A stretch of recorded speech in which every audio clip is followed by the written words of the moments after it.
देवियों सज्जनों, मैं आत्म परिचय भाग 169 लेकर आपके सम्मुख उपस्थित हुआ हूँ। इसके पहले आपने देखा कि महाराज श्राद्ध देव के पुत्र सुद्युम्न कुमार वन में प्रवेश किया और इला के रूप में, नारी के रूप में बदल गए तथा इला उस घनघोर जंगल में भ्रमण कर रही है और चंद्रमा के पुत्र बुध से भेंट हुई। दोनों ने प्रेम विवाह कर लिया और एक पुत्र उत्पन्न हुआ जिसका नाम पुरुरवा है।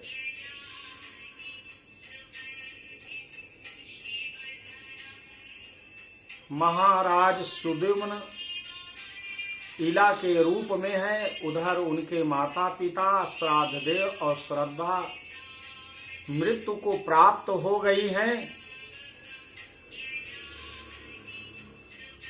राजगुरु वशिष्ठ को सुद्युम्न की खोज करना है। इला के रूप में उन्हें प्राप्त होते हैं।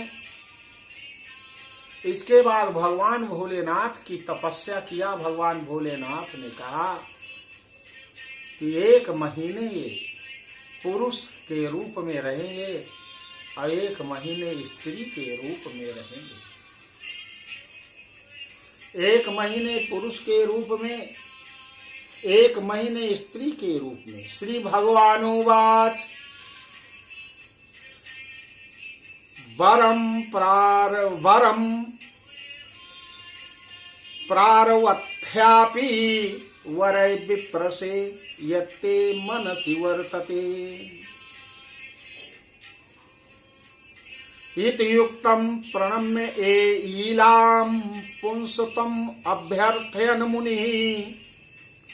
अथ प्रसन्नो भगवानुवाच मुनिसत्तम् मासं पुमांस भविता मासं नारी भविष्यति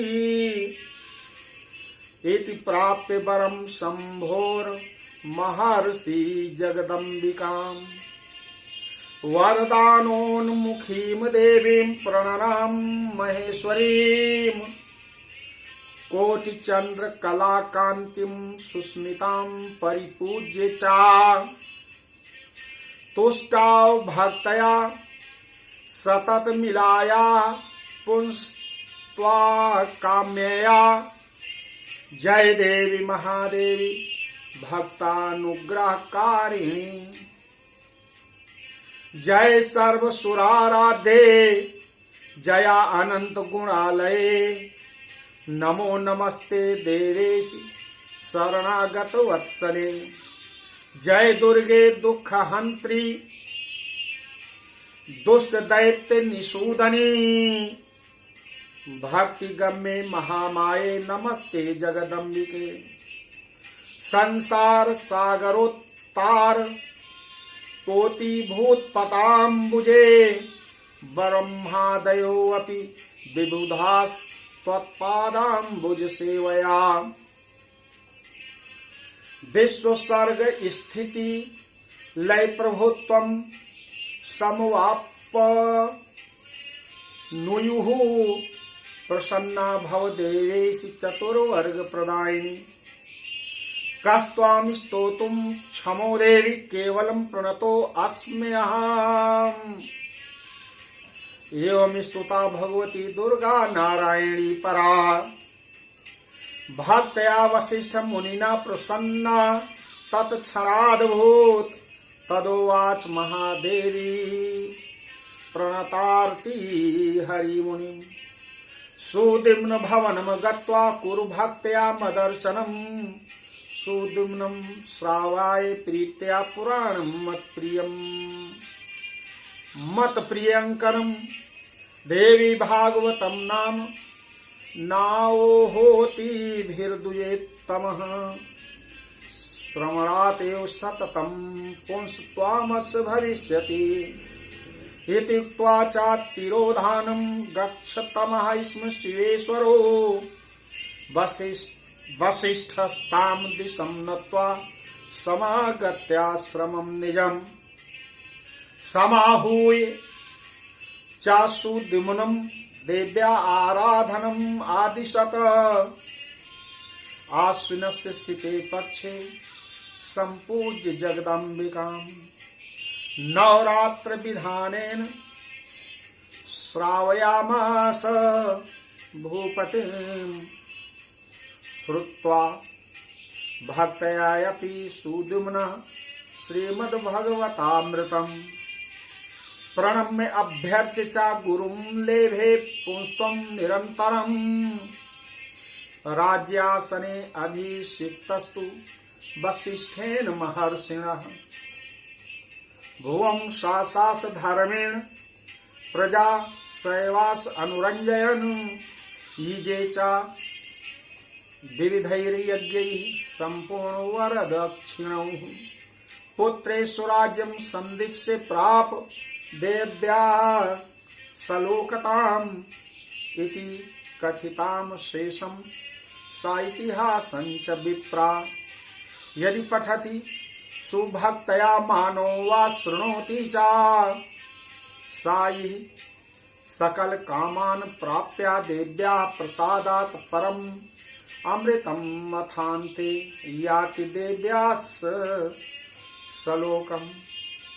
हे श्री स्कंद पुराणे मानस खंडे देवी भागवत महात्म्य तृतीय अध्याय। बोलो भगवान भोलेनाथ जगत जननी माता भगवती की जय।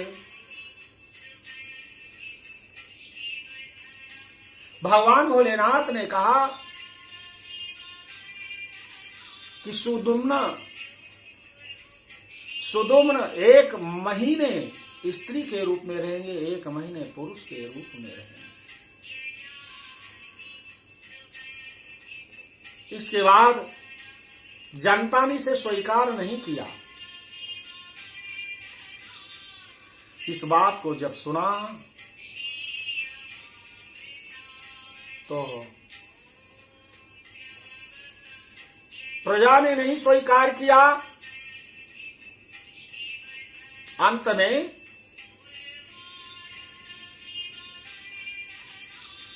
सुद्युम्न ने अपने पुत्र पुरूरवा को राज्याभिषेक कर दिया और कहा कि पुत्र तुम देखो मैं माता भगवती की कृपा पाने के लिए जा रहा हूं, फिर पुनः आऊंगा। राजगुरु वशिष्ठ के आदेश से माता भगवती की नवान मंत्र का ओम ऐं ह्रीं क्लीं चामुंडा विच्चे का जप करने लगे। महाराज सुद्युम्न माता भगवती के नवान पारायण मंत्र का जप करने लगे। माता भगवती प्रसन्न होती हैं, उनके सम्मुख उपस्थित हुई, कहा कि जाओ राजन, तो अपने राज्य में देवी भागवत महापुराण को सुनो और शरदकालीन शरत नवरात्र में मेरी पूजा यज्ञ को करो, देवी भागवत को सुनो, आप पूर्ण रूप से पुरुष रूप को प्राप्त हो जाओ। माता भगवती के आदेश से महाराज सुद्युम्न अपने राजमहल में आते हैं और जगत जननी माता भगवती का प्रतिपदा से नवमी तक शुक्ल पक्ष में आश्विन मास में शरद नवरात्र में जगत जननी भगवती दुर्गा देवी का पूजन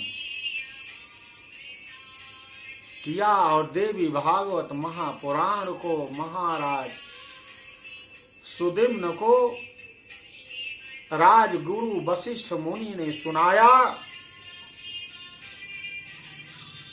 और महाराज सुदिम्न ने श्रद्धा भक्ति के साथ श्रीमद् भागवत नवाह कथामृत पान कर गुरु वशिष्ठ को दक्षिणा दान से संतुष्ट कर सदा सर्वदा के लिए पुरुष रूप को प्राप्त कर लिया। महर्षि वशिष्ठ द्वारा राज्य सिंहासन पर आरूढ़ हो जाते हैं और महाराज सुदुम्न ने धर्म न्याय पूर्वक प्रजा का पालन करते हुए बहुत दिनों तक राज्य और शासन किया।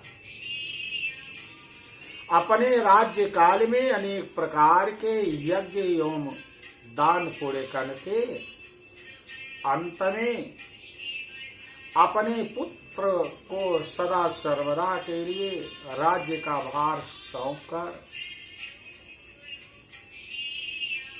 स्वयं देवी लोक में जाकर के मुक्त हो गए।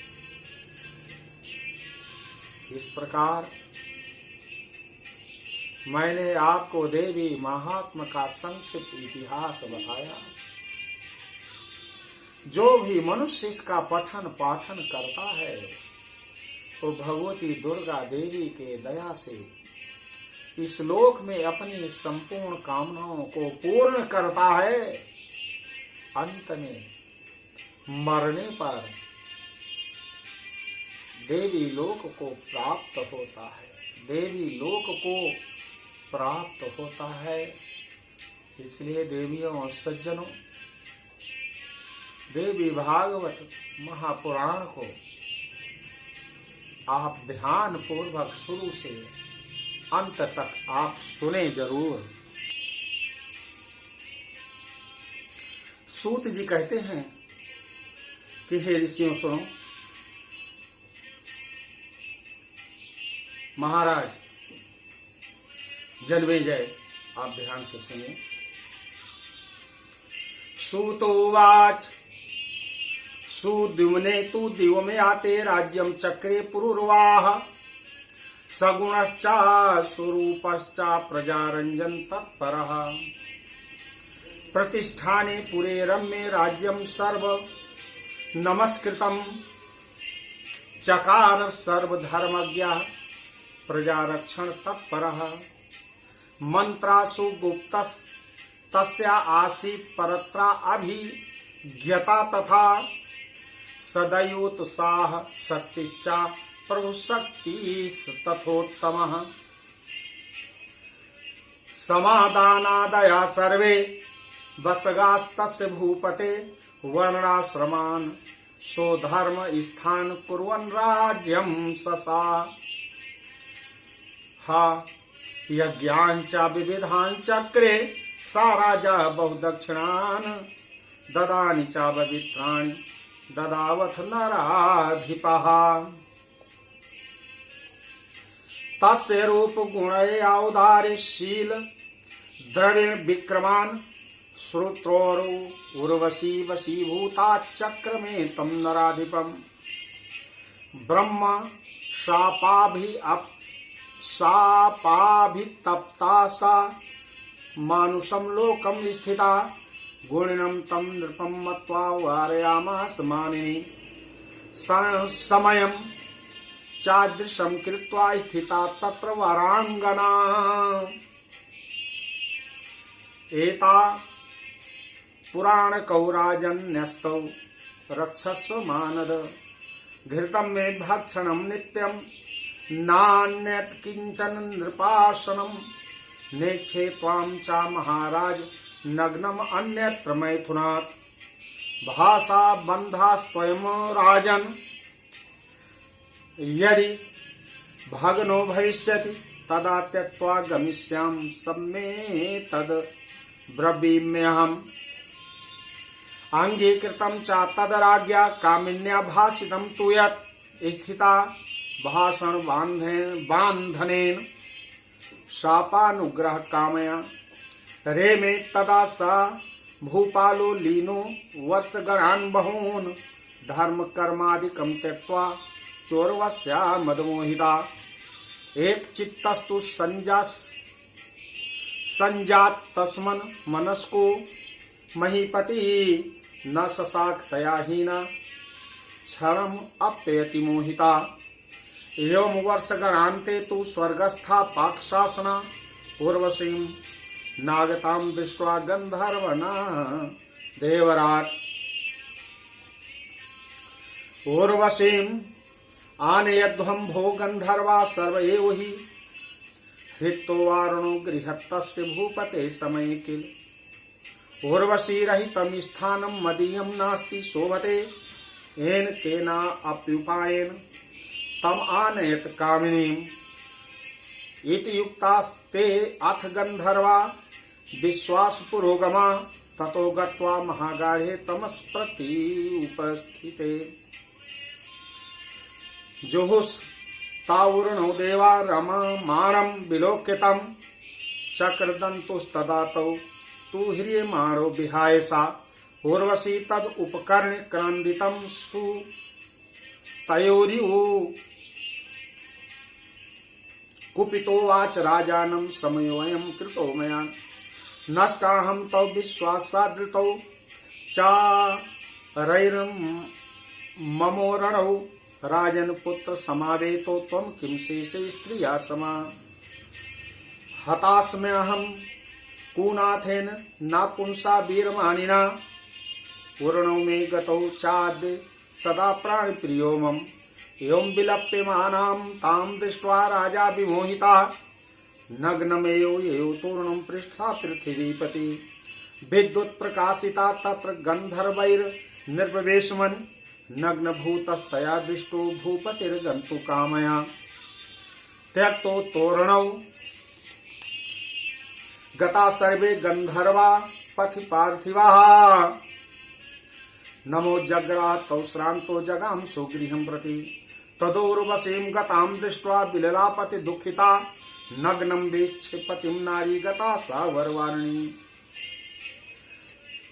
क्रन्दंस देश देशेषु बभ्रां नृपति स्वयं तच्चित्तो विह्वला शोचन विवसा काममोहिता भ्रमन् वै सकलां पृथ्वीं कुरुक्षेत्रे ददर्शतां दृष्ट्वा संहृष्टवदना प्रासोक्तं नृपोत्तमा अये जाये तिष्ठ तिष्ठ घोरे न त्यक्तुमर्हसि मां त्वां त्वन्मनुषं कान्तं वसगं चाप्य नागशं सा देहो वयं पतत्ते यत्र देवी दूरं हृतस्त्वया खादन्तेनं वृकाः काकस्त्वया त्यक्तं वरोरुयेत एवं विलप मानं तं राजानं प्राचोर्वशी दुःखितं कृपणं शान्तं कामार्तं विवशं वृषम् उर्वश्युवाच मूर्खो वसि नृपशार्दूल ज्ञानकुत्र गतं तव कापि संख्यं न च स्त्रीणां वृकाणामिव पार्थिव न विश्वासो हि कर्तव्या स्त्रीषु चौरेषु पार्थिवैः गृहं गच्छ सुखं भोक्षं मां विषादे मनः कृथा इत्येवं बोधितो राजा न विवेदाति मोहिता दुःखं च परमं प्राप्ता सौवैरिणी स्नेह यंत्रिता सोतुवाच इति सर्व समाख्यातम उर्वशी चरितं महत् वेदे विस्तरितं चैतत् संक्षेपात् कथितं मया इति श्री देवी भगवते महापुराणे प्रथम स्कंधे 13 अध्याय। बोलो जगत जननी मां जगदम्बे की जय। सूत जी कहते हैं कि हे मुनियों, महाराज सुद्युम्न के विमुक्त होने पर प्रजानुरंजन में तत्पर एवं गुणी एवं सुंदर महाराज पुरुरवा रमणीय उस प्रतिष्ठानपुर में राज्य करने लगे और बहुत ही अच्छे ढंग से प्रजा को संतुष्ट करने लगे। संपूर्ण प्रजा उन पर विश्वास करती है और ऐसा चक्रवर्ती नरेश पूरे विश्व में न हुआ है न होगा। बड़े ही तेजस्वी ऐसे हैं चक्रवर्ती नरेश। तो देवियों सज्जनों, मैंने यहाँ तक की कथा आपको इस अध्याय में बताया है। इसके आगे की कथा आगे अध्याय में बताऊंगा। बोलो जगत जननी मां जगदम्बे की जय।